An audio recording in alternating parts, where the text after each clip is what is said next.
आज आरबीआई के बयानों ने देश के करोड़ों मिडिल क्लास परिवारों की नींद जो है वो उड़ाकर रख दी है। अगर आप सोच रहे थे दोस्तों कि महंगाई से अब थोड़ी राहत मिलने वाली है तो संभल जाइए, क्योंकि केंद्रीय बैंक की तरफ से एक बहुत बड़ा रेड फ्लैग जारी कर दिया गया है। आरबीआई गवर्नर ने साफ शब्दों में चेतावनी दी है कि आने वाले दिनों में इन्फ्लेशन आम आदमी की जेब पर भारी पड़ सकती है। आखिर वैश्विक तनाव और अंतर्राष्ट्रीय बाजार में ऐसे कौन से ग्लोबल ड्राइवर्स हैं जिनकी वजह से भारत में महंगाई का मीटर एक बार फिर हाई स्पीड पकड़ सकता है? क्या इस बढ़ते खतरे की वजह से बैंकों की कर्ज दरें और आपकी लोन ईएमआई भी प्रभावित होगी? चलिए एक एक करके खोलते हैं आरबीआई गवर्नर की इस बड़ी वार्निंग का पूरा कच्चा चिट्ठा। नमस्कार, मैं हूं आपके साथ संध्या बिष्ट और आप देख रहे हैं द इकोनॉमिक टाइम्स हिंदी। दोस्तों, आरबीआई गवर्नर ने कहा कि खाने पीने की चीजें और ईंधन की महंगाई अभी ज्यादा बनी हुई है। खुदरा महंगाई भी आरबीआई के अनुमान के मुताबिक ऊंची है। आने वाले दिनों में महंगाई और ज्यादा बढ़ सकती है और इस साल की तीसरी तिमाही में ये अपने सबसे ऊंचे स्तर पर पहुंच सकती है। हालांकि इसके बाद महंगाई में कमी आने की उम्मीद जताई जा रही है, लेकिन ये जो कमी है कितनी जल्दी आएगी, ये मॉनसून, फसल, कच्चे तेल की कीमत और वेस्ट एशिया में चल रहे तनाव पर डिपेंड करेगा। आम आदमी के लिए इसका क्या मतलब है, इसको समझते हैं। दोस्तों, आरबीआई गवर्नर के बयान का सीधा मतलब ये है कि आने वाले कुछ महीने में खाने पीने की चीजों की कीमतों पर प्रेशर बन सकता है।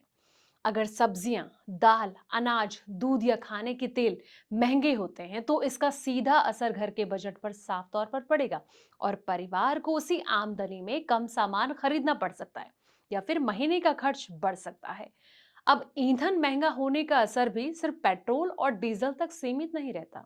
डीजल महंगा होने तक ट्रक और दूसरे वाहनों से सामान ढोने का जो खर्च है वो बढ़ जाता है और इसका असर सब्जी हो गया, फ्रूट्स हो गया, अनाज, रोजमर्रा के सामान की जो कीमतें हैं इस पर साफ तौर पर पड़ता है।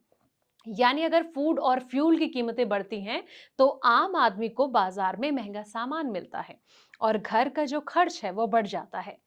रेपो रेट 5.25% पर स्थिर। जी हाँ, महंगाई की चिंता के बीच आरबीआई की मौद्रिक नीति समिति यानी कि एमपीसी ने रेपो रेट में कोई बदलाव नहीं किया। रेपो रेट 5.25% पर कायम रखा गया है। एमपीसी ने ये जो फैसला है सर्वसम्मति से लिया। आरबीआई ने अपना जो न्यूट्रल रुख है वो भी बरकरार रखा। अब आम आदमी के लिए रेपो रेट को ऐसे समझिए जैसे बैंक जब आरबीआई से पैसा उधार लेते हैं तो उन्हें एक ब्याज देना पड़ता है और इसी ब्याज दर को रेपो रेट कहा जाता है। अगर रेपो रेट बढ़ता है दोस्तों तो बैंकों के लिए पैसा महंगा हो जाता है। इसका असर होम लोन, कार लोन, दूसरे कर्ज की ब्याज दरों पर साफ तौर पर पड़ सकता है। अगर रेपो रेट घटता है तो कर्ज सस्ता होने की उम्मीद बढ़ती है, लेकिन इस बार आरबीआई ने रेपो रेट में कोई बदलाव नहीं किया है। इसका मतलब है कि कर्ज लेने वालों को फिलहाल ब्याज दरों में नई बड़ी राहत नहीं मिलेगी।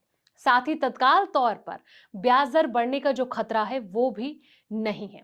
न्यूट्रल रुख का मतलब ये हुआ कि आरबीआई फिलहाल ना तो ब्याज दर घटाने का संकेत दे रहा है और ना ही बढ़ाने का। केंद्रीय बैंक आने वाले महंगाई और आर्थिक आंकड़ों को देखकर आगे का जो फैसला है वो करेंगे। महंगाई सालाना आधार पर थोड़ा कम, लेकिन तीसरी तिमाही में ज्यादा। आरबीआई ने वित्त वर्ष 27 के लिए खुदरा महंगाई का अनुमान जो है 5% रखा है। पहले यह अनुमान 5.1% था, यानी कि सालाना अनुमान से सिर्फ 0.1% की कमी जो है वो की गई है। दूसरी तिमाही यानी कि जुलाई से सितंबर की महंगाई का अनुमान 5.1% से घटाकर 4.7% किया गया। ये आरबीआई के लिए थोड़ी राहत की बात है दोस्तों। लेकिन तीसरी तिमाही यानी कि अक्टूबर से दिसंबर के लिए महंगाई का अनुमान 5.9% पर बरकरार रखा गया।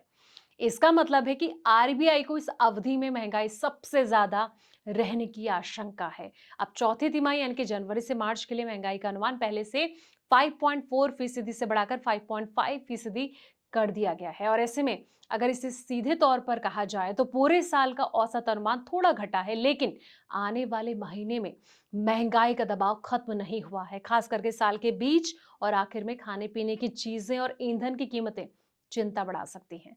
इस रिपोर्ट को आप कैसे देखते हैं, कमेंट बॉक्स में अपनी राय जरूर दें। साथ ही इसे लाइक करें, शेयर करें, चैनल को सब्सक्राइब करना ना भूलें। ऐसे पल पल के अपडेट्स के लिए आप देखते रहें द इकोनॉमिक टाइम्स हिंदी।